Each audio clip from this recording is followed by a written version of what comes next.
This is a Hot Pie Media original. This podcast is sponsored by BetterHelp. H-E-L-P. Help. BetterHelp. Now, is there something that's interfering with your happiness or preventing you from achieving your goals? Everybody who listens to Stop Self-Sabotage has something that they want for themselves that they are not getting because they feel that they're frustrated or they wouldn't be listening. They want more. And personally, when I first became a therapist, I went into therapy because I was so hurt in an emotional relationship and I wanted to repair that. And BetterHelp is a place that you can do just that for yourself. BetterHelp will assess your needs and match you with your own licensed professional therapist. You start communicating in under 48 hours. It's not a crisis line. It's not self-help. It's a professional therapy done securely online. There's a broad range of expertise available, which may not be locally available in many areas. The service is available for clients worldwide. You can log into your account anytime and send a message to your therapist. You'll get timely and thoughtful responses. Plus, you can schedule weekly video or phone sessions. So you won't ever have to sit in an uncomfortable waiting room as with traditional therapy. BetterHelp is committed to facilitating great therapeutic matches, so they make it easy and free to change therapists as needed. It's more affordable than traditional offline therapy, and financial aid is available. BetterHelp wants you to start living a happier life today. Visit their website and read their testimonials that are posted daily. One of them is, Anthony wrote, "Karen is great. She's attentive, gives great advice, and really makes you think about your issues so you can resolve them in a fashion where you are comfortable." Visit betterhelp.com/SSS. That's better, H-E-L-P, and join the over 1 million people who have taken charge of their mental health with the help of an experienced professional. In fact, so many people have been using BetterHelp, they are now recruiting additional therapists in all 50 states. We have a special offer for you. For Stop Self-Sabotage listeners, you get 10% off your first month at betterhelp.com/SSS. As a therapist myself, I can't recommend them more sincerely. Go online, talk to them. They will be very attentive to your needs and they will get you the help you want. Welcome, Richard Margolin, Chief. Are you Chief of RoboKind, or tell me your Chief Technology Officer. There you go. Yeah, an inventor of these wonderful robots that we are seeing. If you are seeing this on YouTube, if you're listening, sorry, you can't see these great robots, but I am looking at 4 delightfully darling robots right behind you, and you work with autism and robots. And tell us a little bit about how that came to happen and why robots and why autism. Sure. So, I started RoboKind a little over a decade ago, but before then I was the engineering director for another robotics company, and we were doing human scale, facially expressive, human realistic robots. And most of my customers were university research groups, and I ended up supporting a lot of autism research with those larger and more expensive robots. And I saw the potential for something like this and learned that there were another, at that point, already 25 years of research supporting using robots to help individuals with autism. And no one had looked at how do we get this out of the lab and into the classroom, because that's where these kids are. And for the most part, that's, where they receive their services. And so that company didn't really want to pursue that narrow a focus. So I left and started RoboKind with the goal of a smaller, less expensive robot and full curriculum and teacher training and all the things you needed to turn it into a real product and make it work. Oh, yeah. Well, congratulations. Full disclosure, I've known Richard since he was, two. So I'm friends of the family, and I've watched you and I've watched this company, and really congratulations, Richard. I mean, your parents and I am so proud of you. It's fabulous what you've done. So introduce us to Milo now, who is a robot that talks and works with children. And for you who are seeing this, he is adorable. Just let's describe him. Well, what's his hair like? What's the hair? I would call the hair pretty anime. A lot of inspiration from things like Dragon Ball Z and things like that, in terms of wanting to create kind of a friendly, child, superhero robot. So this is Milo, and he's facially expressive. You'll see the face start moving as we get into the demo. We're the only company in the world right now that can produce a facially expressive robot at any scale. And then as we jump in, you'll see he's got a little screen on his chest, and we use that to show flashcards and do a few other things. But basically everything we do is supported by evidence-based practices, and any element of our program is not really unique. The only unique thing is kind of how we put it all together and then deliver it. And so you'll be able to see some of that as we jump into a demo. And there's some elements that also go on a tablet, assessment, and some video modeling, things like that. Sure. So tell me, why do robots treat autistic children in such a great fashion? To give me a little bit of that background. Yeah. So basically, there's a lot of things generally that the robots can do that people can't, but specifically for autism, for a lot of kids, the starting point is they're working on social skills, self-regulation and communication, emotional expression and recognition. Yes. And working with people is the end goal, but as a starting point for a lot of these kids, it's overwhelming. And the robot is simpler, it's predictable, which is a huge thing. Yes. And ultimately, we get engagement rates as a starting point that are, are 40-ish times better than traditional human-to-human therapies. Really? So, 40 times better? Yeah, we're talking about basically in traditional therapy, you only get engagement 2.5% of the time, and we're in the 85 to 95% range. Oh, that's extraordinary. That's extraordinary. It is. It's really incredible. It's a starting point. It's not an outcome, but once you have kids' attention, it's just like any other type of education. Once you've got them engaged, then you can really teach. And people are just, with a lot of kids, not the right starting point for working with people with autism. Okay. Yeah. So the robots are fun, and that's part of it for autistic children, right? I mean, for any child, right? And they're predictable. Their voice inflections don't change. Tell me a little bit of why that's important for autistic children. Sure. I mean, it's really about consistency, right? So, I mean, this is broad sweeping generalization. Everyone is unique, but broadly speaking, people with autism tend to to have predictable schedules, tend to want, a lot of kind of structure. And so our program, is structured, it's predictable. Once you get through the initial kind of, getting started portion of it, the lessons are structured very similarly. And, the other thing is kids work with this program in a lot of cases for years at a time. And in public schools, especially, there's a lot of turnover. So this is something that in a lot of cases can also be consistent, even when other things around them that they're depending on change. I see. Yeah. So, the biggest group you sell to is the public schools or institutions or that have. Yeah. Primarily, I think it's probably about 95% public schools, and then therapy centers, residential autism centers, right, things like that make up the other little portion of it. That's wonderful.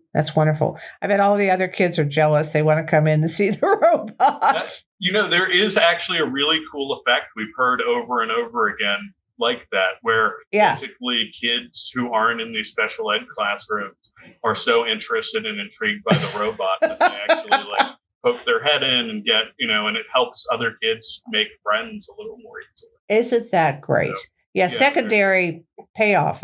Yeah. Yeah. There's just all these like ancillary effects that I never could have predicted.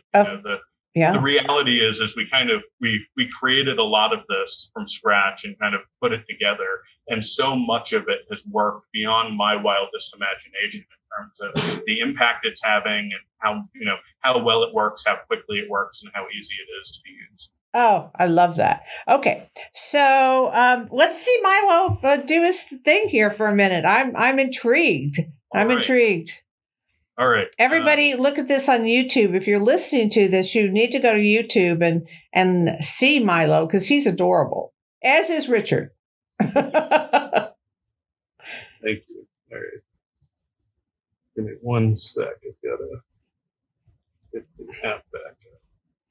And autism has had very low rates in schools of being helped. Is that true, Richard? Until you've had some of these breakthroughs, they've had trouble.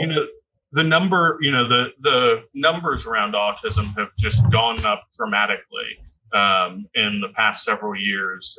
When I was a kid, the statistic was 1 in, I think, 10,000, and now the official CDC numbers are 1 in 40. 1 in 40? Yeah, so it's 2.5% of the like student age population in this country right now. Oh my goodness! Yeah, so it's gotten enormous, but the help and the support available has not come as quickly, and so we're trying to be a big part of that solution because you can drop something like this into a classroom and frankly have relatively small amount of training for existing teachers and paraprofessionals and other staff, and then they're able to deliver a consistent, really world-class learning curriculum. I love it.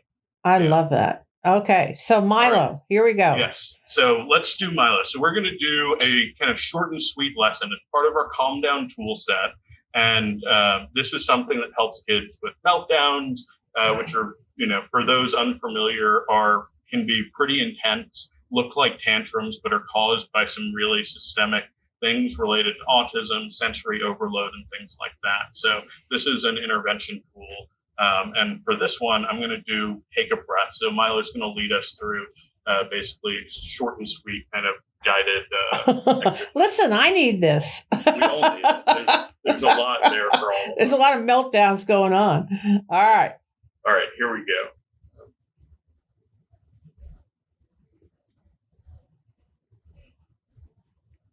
You look like you need to calm down. It's okay. You can try to calm down. Your calm down tool is taking a breath. I love the smile. Can you show me how you take a breath?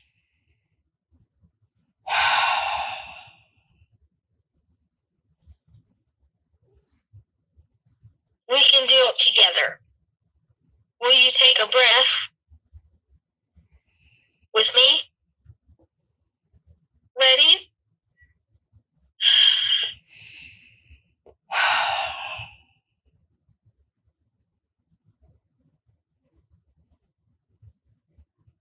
Do you feel calm now? Feeling better, Pat? I am, actually. Thank you. Milo, listen. Thanks for playing with me. Anytime, Milo. Anytime. I hope everybody who's listening is taking a breath, too. Always a good idea. He's adorable. For people listening, he's got a green outfit on. He's got blue eyes, it looks like.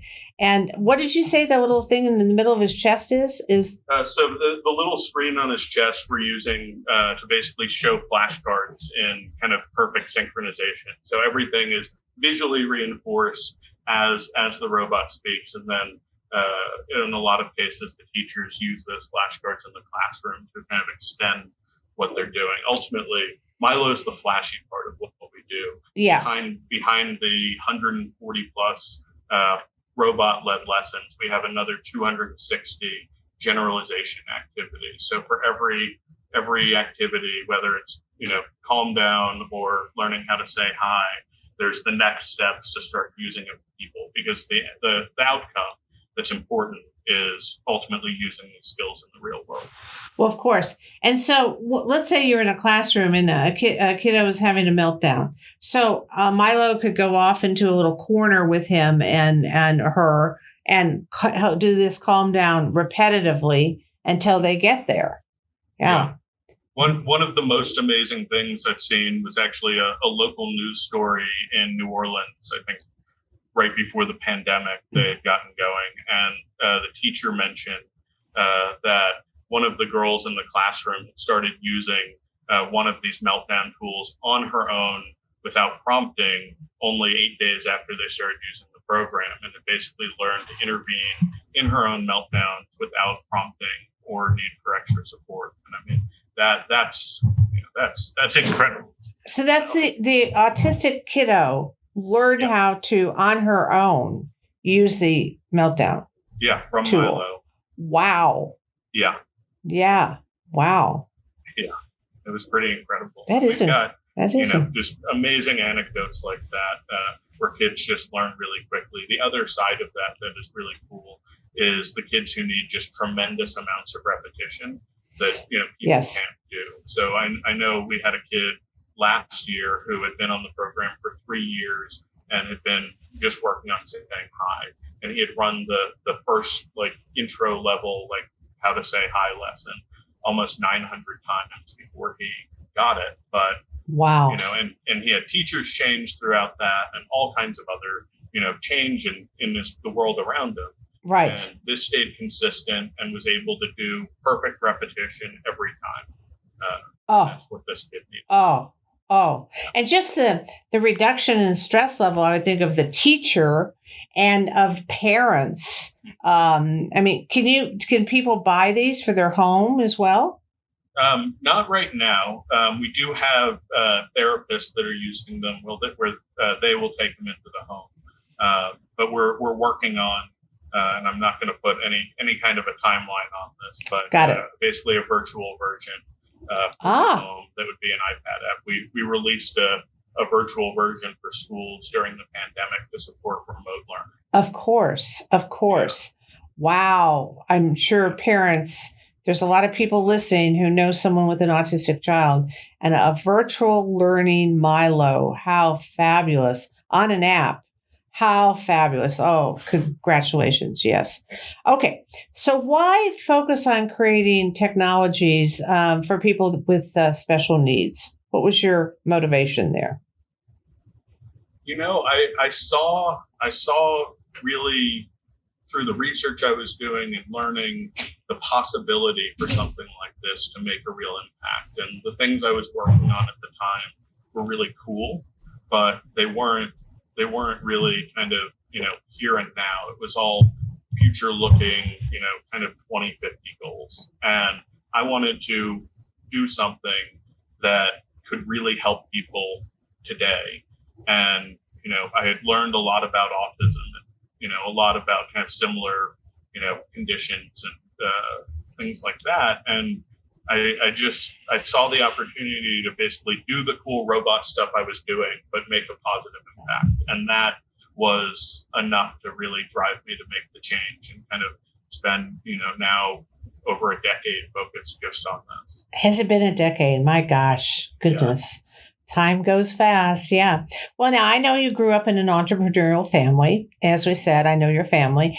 And how did that affect you in your ability to launch this brand new endeavor? I know you know my family, so it's a pretty intensely entrepreneurial family.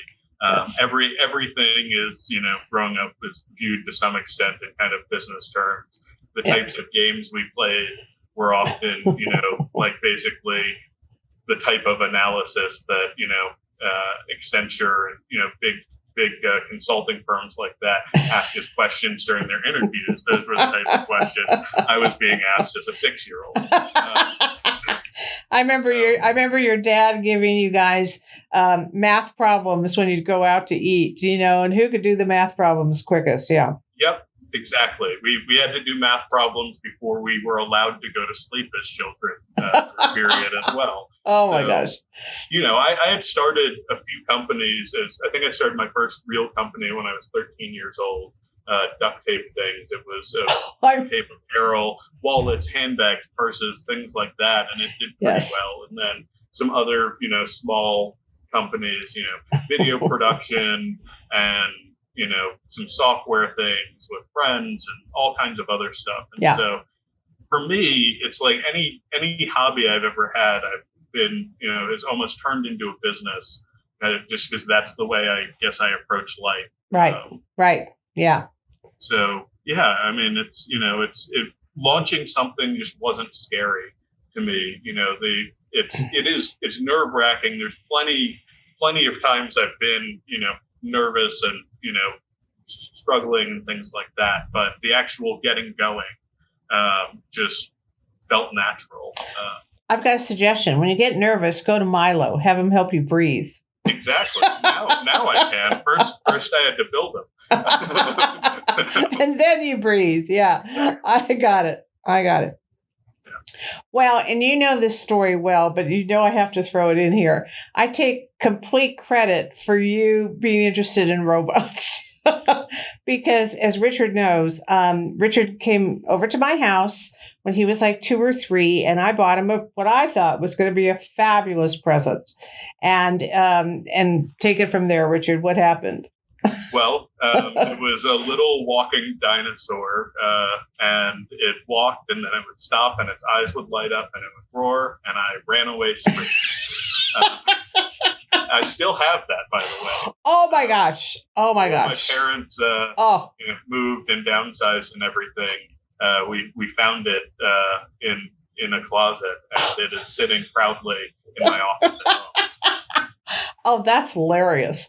And of course, here's, psychologists giving a little boy this present, knowing that you would love it. And I heard about that for years, of course. But I do think it was one of the things that impacted you psychologically to come and do robots. I think you're right. And I think that whether you know it or not, there have been some other influences you've had. Jim Logan, who I know you've had on the podcast. I have.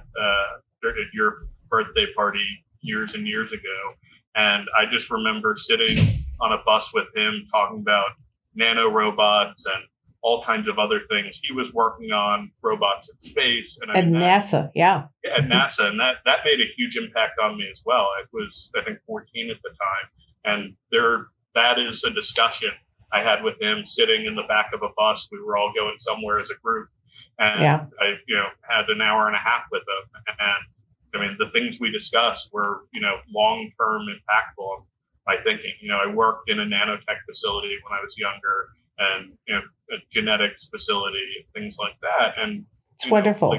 All of those elements were really, impactful. And I think discussions with him and a few other people really kind of set a course for my life. Isn't that fascinating how that happens? And of course, I'm talking about belief systems and those early imprints. And that's what we're talking about right here. And it can be casual, an hour and a half in a bus, or traumatic, like the robot. But still, it made a imprint. And those are the things we all draw on. So what do you think about people who haven't had that kind of background in terms of them going into, entrepreneurial efforts, technological efforts like you have? I mean, this is breakthrough technology. So that's a little bit tough for some folks, I'm sure. Yeah, absolutely. I mean, my feeling on just the entrepreneurial kind of spirit, if you will, is there's a lot of people who have ideas and want to do things. And, it's scary to make a change. But, the way I look at it is for most people, I think if you really ask yourself the question, what's the worst that could happen?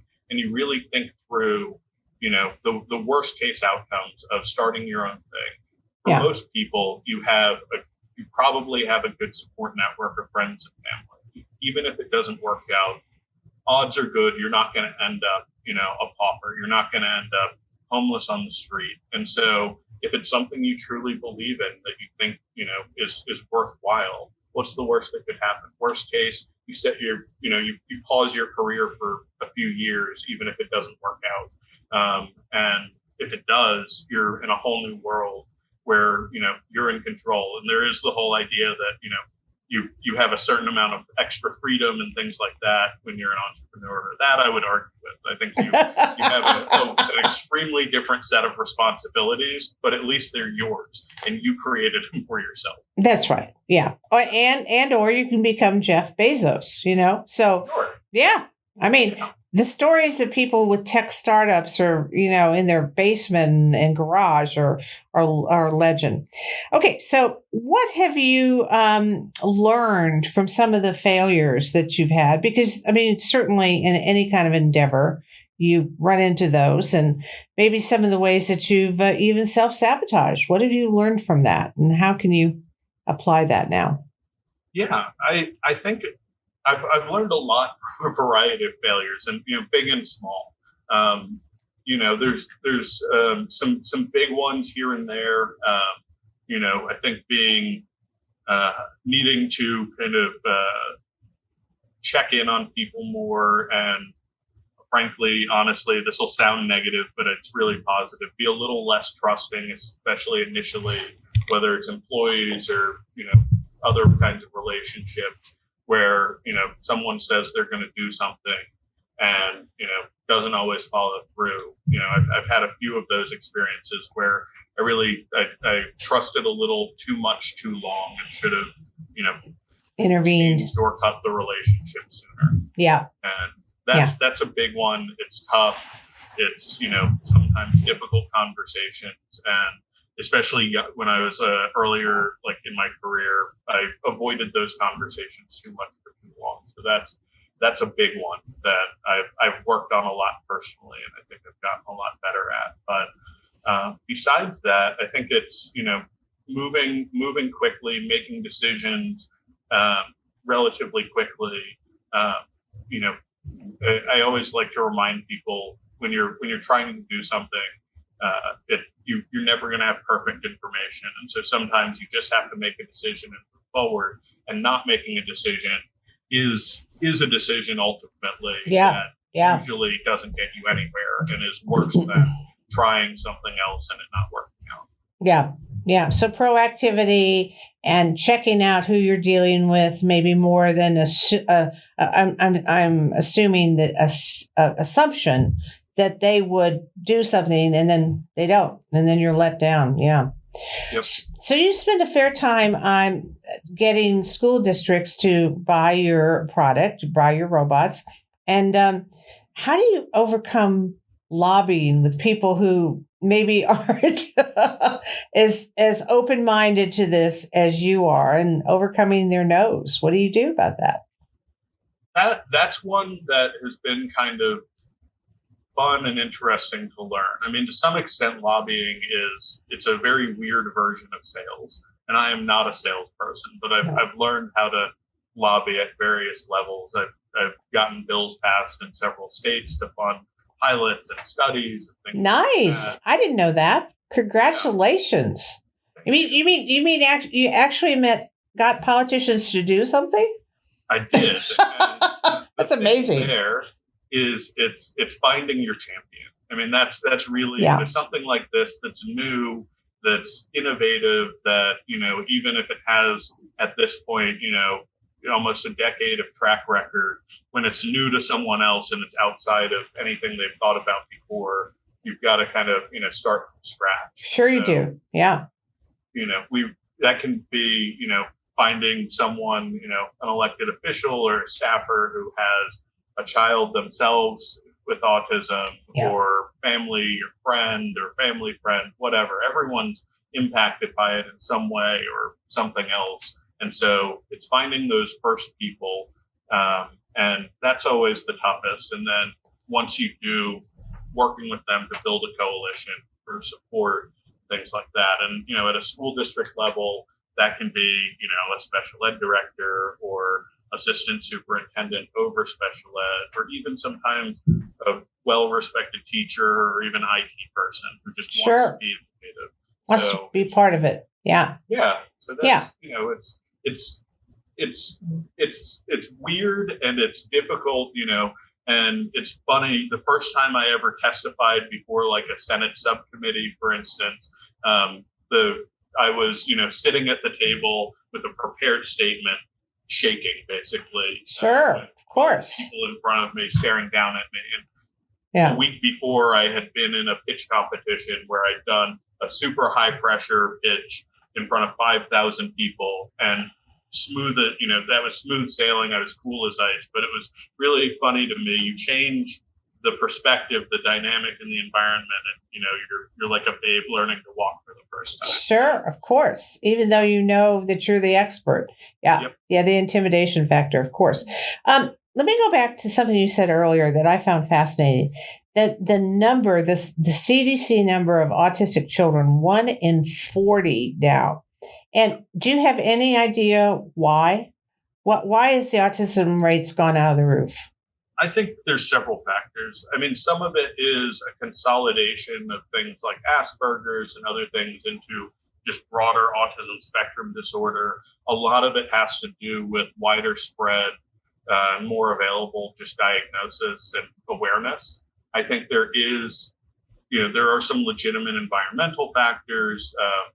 I know, people think, like engineers and scientists and things like that. There is a little bit of a correlation with higher educated people having higher rates. But when you really look at it, that correlates to those folks tend to have kids later in life. And statistically rates go up if the father, I think, is over 40 or 42 and the mother's over 36. So there's a lot of factors.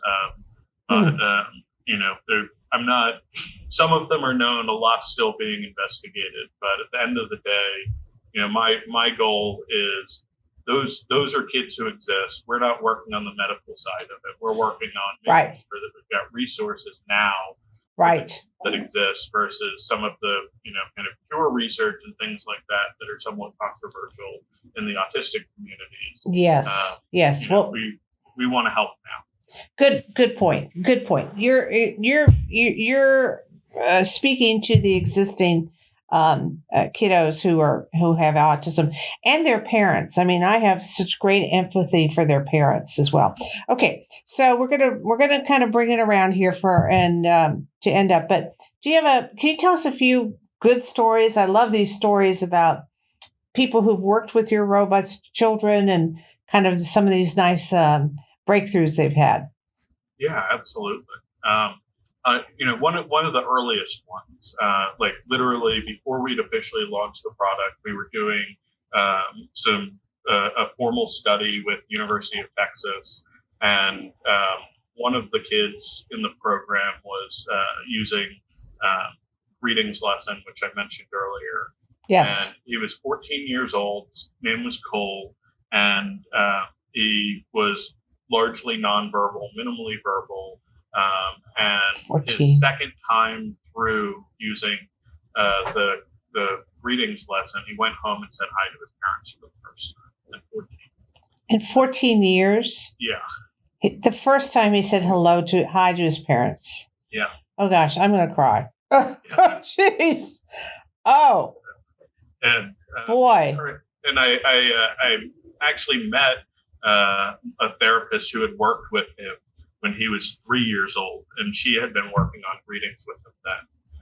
So this was, something where I think he was on the cusp, and Milo was able to kind of push him over the edge. Oh, that's a great story. Yeah. It is, and we've got good video from that study, and the funny thing with that is you go from 14, largely nonverbal, to starting to say hi, and then he goes home and he's saying hi nonstop all the time. And it goes from incredible to, what's next kind of thing. Yeah. Luckily, what's next in our lesson set is when to greet. And that became very important. As important and amazing as that breakthrough was, he was able to continue making progress. That's amazing. And I guess I'm surprised too, Richard, that you're working with kids in their teens. I thought it was mostly primary school kids or kindergarten kids.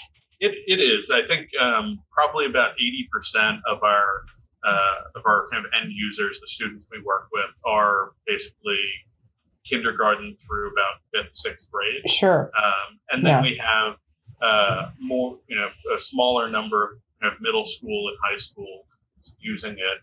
Though that number's going up as we've seen kind of just the importance of social and emotional learning increase. We're starting to see broader ranges of kids using our program. There's a school district in New Mexico that just bought 2 robots for every school in their district, and they're using it for anyone with any type of social, emotional, or behavioral deficit. That's wonderful. That's wonderful.